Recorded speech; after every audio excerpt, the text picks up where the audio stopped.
The Artist Leadership Program of the National Museum of the American Indian is a two-phased program that targets individual artists in the Western Hemisphere and Hawaii. The first phase allows for the artist to get into the collections of the National Museum of the American Indian here in Suitland, Maryland, for 2 weeks. After this experience, then they return back home for the second phase to share that information with their community.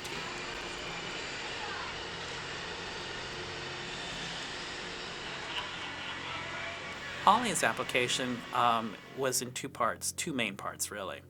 The first part focused on what she wanted to research in the collections, and what I think caught the eye of the reviewers was that she was hoping to get a reconnection to her Inupiaq collections and to verify or to authenticate what's been done in the past and compare that with her artwork and to see if there's a connection or not. That was one phase of the application. The second part described her youth community project. And I think what was exciting on this application was there was an opportunity for Holly to work with about 80 Native youth, Native boys really, in the Anchorage, Alaska area in a 3-week summer camp. The camp was called Camp Kisane, which I understand in Tlingit means young men.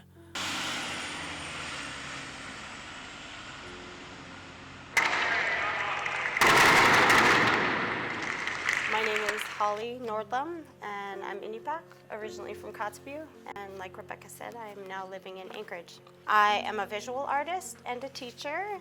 So back about a year ago, I applied to the National Museum of the American Indian Artist Leadership Program, and I kind of did it with partners, kind of coming up with a plan of how we could maximize the information I would possibly gather in DC. So we went to DC and I gathered a lot of images and I talked to a lot of people and did a lot of research and then was able to bring that back. So during this class, Holly brought with her from the Cultural Resources Center here in Suitland, Maryland, photo images of the collections that she saw with the hope to provide them images and to get them reconnected to tools and weapons that their ancestors have used for subsistence living as well as just for general self-defense.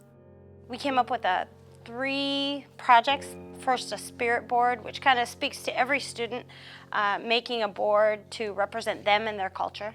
The second was a screen, emulsion screen print on a t-shirt is how we did them. And then third, a 3-dimensional tools and weapons project, which we are working with the students to kind of design their own tools and talk about being 3-dimensional and not flat artwork. Awesome, I like it a lot. Okay, do you think there's some of the legs in here with the black so I can see it on your t-shirt because that's what it's gonna look like. And I want some of. Well, I'm very impressed with any artist who has the, I would say, authority and the ability to work with kids. I opened that door to the classroom and there were probably about 15, 18 young kids. Surprisingly, they weren't hanging from the ceiling, but they were busy drawing and cutting and pasting and they were all asking Holly, you know, is this right? Is this what I do? Stack the boards on my desk, and then this is gonna go over here to dry when we leave. Kids large. I'm gonna say kids large, actually. That's perfect.